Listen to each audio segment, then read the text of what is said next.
ফুল ভাঙিয়ে দেওয়ার স্বভাব নাই কি বুঝলি না যাই হোক দাদা হালকা হালকা করে ডান্স হচ্ছে না কি নাই হচ্ছে নাকি আমি বুঝতে পারছি লেভেলটা একটু বাড়াইতে হবে হিট হিট গানগুলো শুরু করতে হবে তাহলে ডান্সটা হবে কিন্তু আমি আমাদের ছেলেগুলোকে দেখতে পাচ্ছি তা মোটামুটি এনার্জি আছে কিন্তু এদিকে গেলে এখনো ঘুমায় আছে না জায়গা আছে আমি তো কোনো বুঝতে পারছি না আমাদেরকে খেচড়াইছ না আমরা বসে আছি ঠিক আছে বুঝলি আমরা যদি নাচতে শুরু করি না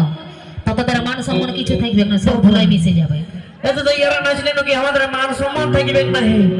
তোকে নাচাইতে হবে না তুই শুধু এবার হাতের তালিটাই দিয়া করে তাহলে বুঝবো যে হ্যাঁ ইয়াদের এনার্জি তো সেইটা পরিষ্কার বলছে তোর হাত তালির দরকার আছে সেটা তাহলে কি করে বুঝবো যে ইয়ারা মজা করতে দেখো বাবা সেটা রেডি আছে না সবাই নালে হারিয়ে যাবো আমি একবার জোরদার করে হাত তালি গুলগুলি দুটাই বাবারে যেমন গোঁঠা পাচ্ছে একটা 1.5 ফুট আছে বিটি ছিলেন চক্করে ফালতু জীবনটা গুছিয়ে নিছিস নাকি এত দামে 1.5 ফুট আছে 1.5 ফুট আছি আমি যদি 1.5 ফুট আছি কিন্তু তুই কি অমিতাভ বচ্চনের সঙ্গে বিয়ে করবি নাকি কত লম্বা লম্বা বেশি অমিতাভ বচ্চন নাই তাহলে তুই পাঁচটার সঙ্গে বিয়ে করবি আমি যদি 1.5 ফুটে আছি নাকি দাদা দেখি নাই আমার হাতের তালিটা যেমন গোঁঠা যাচ্ছে বা তুই যতই হাতের তালি দিয়া করে গোঁঠা থাকা হাতের তালি দিয়া করে একটা কথা মনে রাখবে এই ইয়ার হয়ে যারা দিবে তালি তাদের স্বামী গেলা হবে জালি বুঝলে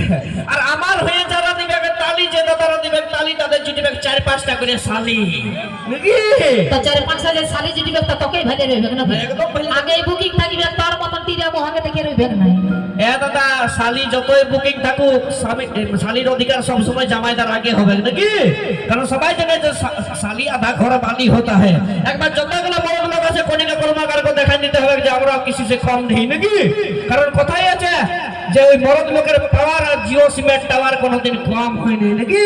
একবার যতগুলো বেটা ছিল ঝাড়ে হয়ে যাবে কেউ নাই আমি তো শুনেছি তোমার বেটা ছেলে লজ্জাই নাই তো এখানে দেখছি আপনার মা মাসে গিলা থেকে তোমার বেটা ছেলে গিলারে বেশি লজ্জা ফিউজ কাটাই গেছে নাকি কারো ফিউজ কাটাই গেছে নাকি আর পাছে সে খায় ঘর হয়ে গেছে সিধাই জানো আমার তো টাওয়ারটা ধরা দিতে আগে ইঞ্জিনটা চালাই দিতে ভালো করে